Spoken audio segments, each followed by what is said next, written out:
video really quick. So in this video, I'm going to be doing a weekly reoccurring task list, but I'm going to be doing it in the framework of like a weekly spread.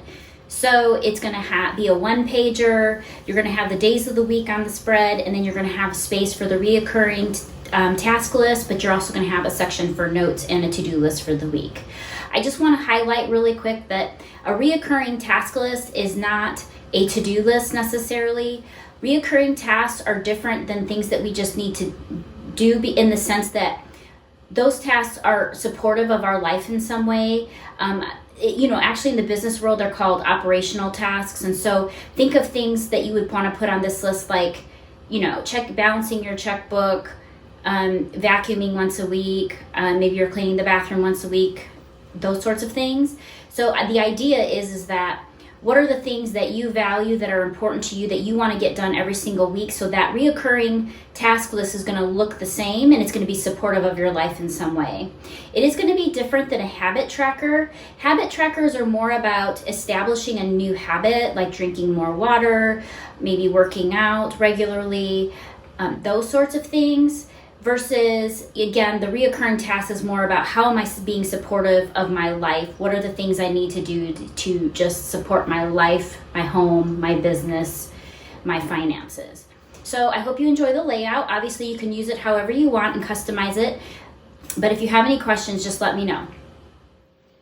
All right, so I'm going to walk through how I'm going to do a weekly reoccurring task list with a weekly view. So when I'm doing reoccurring task lists or things that are, going to happen each week and repeat each week, I like to have it in the context of the week or the time frame that it's going to be falling in. So what I'm going to do, this is an extra large moleskin notebook. It's the grid size.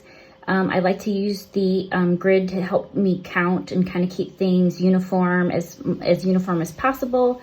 Normally I use the dot one because I don't really like the aesthetic of the grid line, but this is what I have. So this layout's going to be all on one page.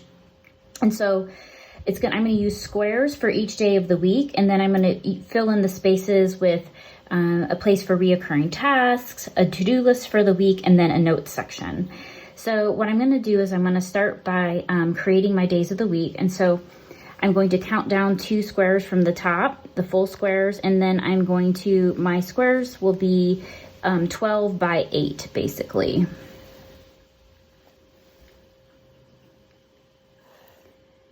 And I'm going to leave space up in this corner to write the day of the week, the week of the month.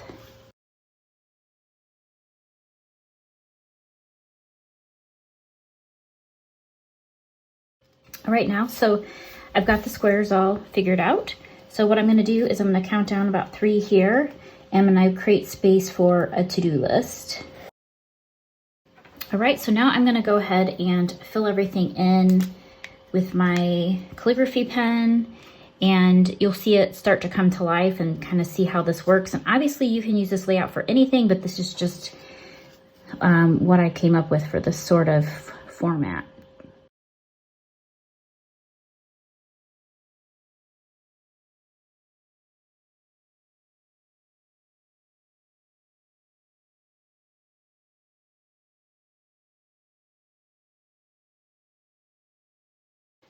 All right, so let me just talk through kind of what I'm thinking here, my thought process.